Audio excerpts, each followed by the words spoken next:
কিভাবে সহজে শত্রুকে ধ্বংস করা যাবে বা কোনো কম্পিটিশনে এগোনো যাবে, তার জন্য সহজ রাস্তা হলো স্ট্রং টিম তৈরি করা, যেটা খুব শক্তিশালী হবে।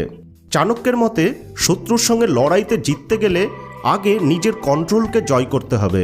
সুতরাং শান্ত মাথায় আপনাকে লড়াই করতে হবে, হঠকারিতার বশে নয়, এবং স্ট্রং টিম আগে তৈরি করে তারপর এগোন। মুনি ঋষিরা বলে গেছেন, যারা বন্ধু বা শত্রু দুজনের সঙ্গে শান্ত মাথায় আচরণ করেন তারাই জ্ঞানী মানুষ।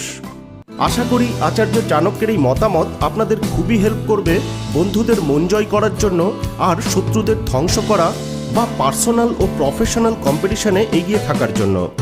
ভিডিওটা ভালো লাগলে লাইক ও শেয়ার করে উৎসাহিত করুন। আপনি এই চ্যানেলে নতুন হলে এরকমই গুরুত্বপূর্ণ ভিডিও পাওয়ার জন্য চ্যানেলটিকে অবশ্যই সাবস্ক্রাইব করে নেবেন। ভিডিওটি দেখার জন্য অসংখ্য ধন্যবাদ। ভালো থাকবেন, সুস্থ